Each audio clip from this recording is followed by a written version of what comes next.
Assalamualaikum warahmatullahi wabarakatuh. Alhamdulillahilladzi arsala rasulahu bil huda.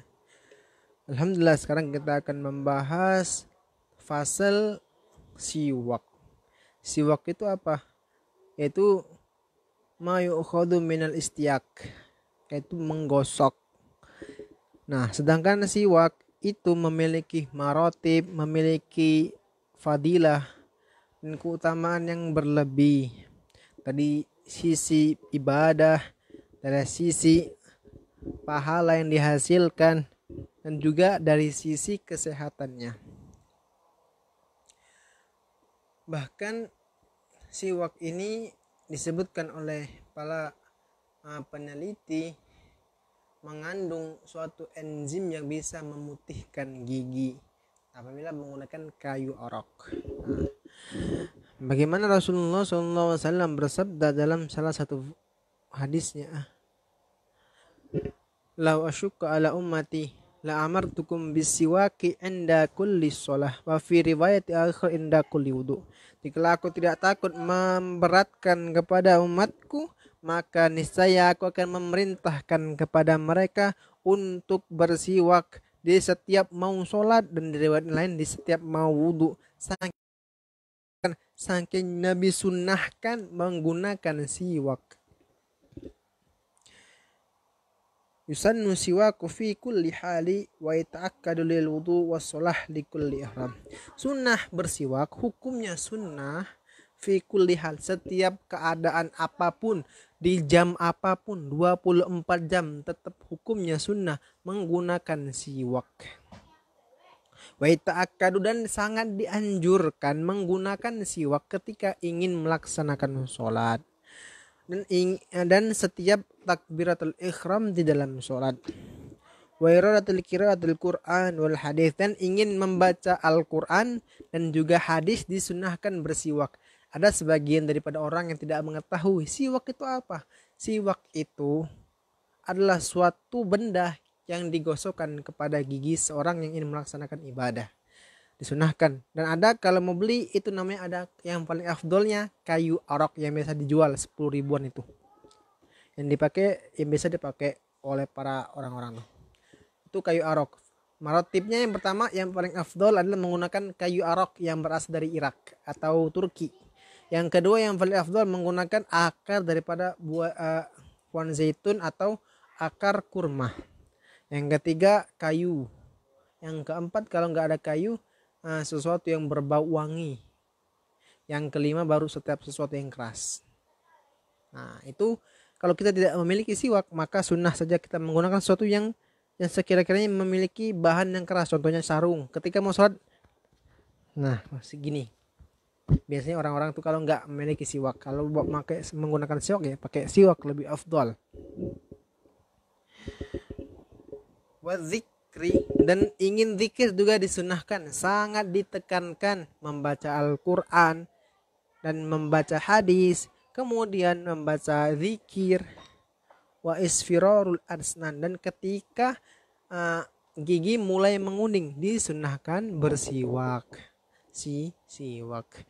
Kalau yang ingin banget membeli siwak, ada di toko-toko online biasanya seperti Lazada atau Shopee, tulis ada siwak. Harganya kalau nggak salah 10.000, murah. 10.000 sunnah. 10.000 rakaatan bisiwak khairu bisab'ina rakaat bighairi siwak. 2 rakaat nih menggunakan siwak. Ini 2 rakaat menggunakan siwak lebih afdol daripada 70 kali sholat tanpa menggunakan siwak. Betapa keutamaan tinggi, 70 banding 2 banding 70, betapa jauhnya pembandingannya. Waduhul bati, ketika ingin masuk rumah juga sangat dianjurkan.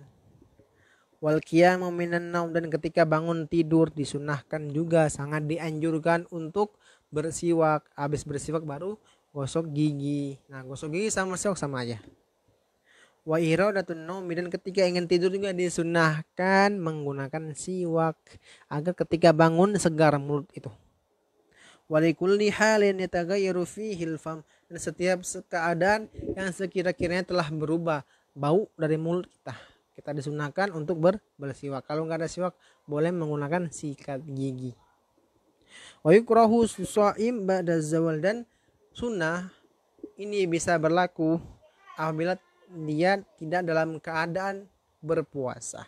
Kalau dia dalam keadaan berpuasa, maka disunnahkan yaitu sampai duhur, azan duhur. Apabila telah lewat azan duhur atau zawal, maka hukumnya yukrahu, dimakruhkan bagi seorang tersebut untuk bersiwak dalam keadaan berpuasa.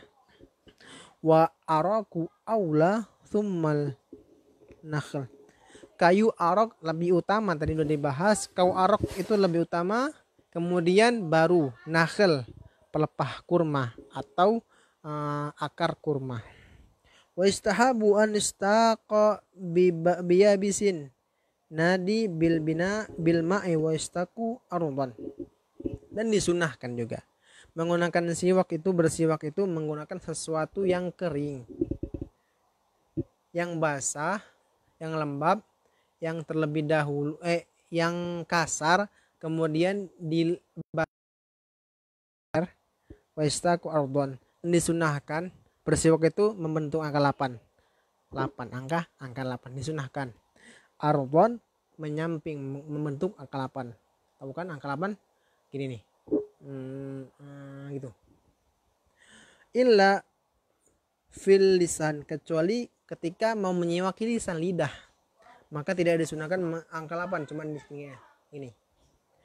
Wa nidahina ghibban, dan disunahkan juga untuk memakai minyak wangi. Nabi Muhammad SAW orang yang paling wangi, maka disunahkan untuk menuruti Nabi Muhammad SAW untuk selalu memakai bau wangian agar tidak mengganggu orang lain dengan bau badan kita, atau bisa menghibur hati orang lain dengan wangi yang kita hasilkan dari minyak wangi tersebut. Wa yuktahalu wutran, dan bercelak 3 kali dan sebelah kiri 2 kali. Wa yakussu syarib, dan memotong syarib, kumis. Disunahkan memotong kumis, karena yang membedakan daripada orang muslim dan orang-orang kafir adalah kumisnya. Wa yukallimu dhufru, dan kemudian memotong kuku. Nah, disunahkan pada hari Jumat, ada yang mengatakan juga hari Senin. Kemudian wayantiful ibti, kemudian sunnah yang selanjutnya yang dianjurkan dalam segi kebersihan dalam badan, yaitu mencabut bulu ketiak. Mencabut bulu ketiak bukan dicukur, tetapi mencabut. Ada faedah tersendiri yang dihasilkan. Mungkin kita searching di Google, kenapa atau apa faedahnya apabila dicabut bulu ketiak, apabila dikerok apa faedahnya. Ada faedahnya. Nabi Muhammad tidak menganjurkan tanpa dengan tidak ada faedah, maupun segi kesehatan dan juga pahala yang dihasilkan. Wa yazilu sya'rul anah, kemudian mencukur bulu kemaluan. Lihya, mensisir jenggot agar tidak terlalu berantakan yang sehingga terlihatnya tidak enak. Nabi Muhammad orang yang paling rapi, yang paling bersih, sehingga disunahkan untuk menyisir jenggot, kemudian menyisir rambut, ikhdabu syaiba bihamra aw safar, dan kemudian mengecat rambut berwarna kuning dan juga berwarna merah apabila telah beruban. Disunahkan mengecat uban, rambut yang telah beruban berwarna kuning atau berwarna merah, disunahkan. Itu hukumnya sunnah, mengecat rambut atau mempikok rambut dalam yang sudah berwarna putih. Wa zaujatu yadaiha wa rujlaiha bil hina, dan kemudian perempuan yang ingin menikah memakai hina atau pacar di tangan juga di kakinya. Wa yukrah al-qaru wa nadfu syaiba, dan yang dimakruhkan dari sesuatu kebersihan yaitu al-qaza, memotong samping doang. Samping rambut dipotong kayak zaman sekarang itu, atau mohak. Mohak itu hukumnya makruh. Qaza namanya dalam ilmu fikih. Wa nadfu syaib, mencabut asyaibah, yaitu mencabut uban. Hukumnya juga makruh. Nabi melarang karena uban ini tanda daripada seorang ini akan bercahaya dari hari kiamat. Uban itu akan bercahaya pada hari kiamat. Kemudian uban ini menjadi tanda bagi seorang itu akan mengingat kematian. Jadi makruh kalau dicabut, dibiarkan saja, atau dipikok berwarna kuning atau merah, sunnah hukumnya. Wanatful lihya, kemudian mencabut jenggot, hukumnya makruh. Mencabut atau mencukur jenggot hukumnya makruh. Pernah satu sahabat yang dia itu memiliki jenggot yang sangat sedikit, yang cuma beberapa helai. Kemudian ketika dia berwudu, Rasulullah SAW tersenyum, dan ketika dia menyadari bahwasanya jenggotnya itu terlalu sedikit sehingga membuat penampilannya tidak begitu bagus, akhirnya dia potong jenggotnya. Ketika besokan harinya Rasulullah SAW melihat, di mana jenggotmu? Aku telah mencukurnya. Kemudian Rasulullah bilang, jenggotmu kemarin itu, kenapa aku tersenyum? Karena aku melihat para bidadari perebutan merebut air yang jatuh, air wudhu yang jatuh dari bekas jenggotmu tersebut. Karena itu memiliki keutamaan jenggot, walaupun sedikit, usahakan jangan dicukur atau dicabut, tidak boleh.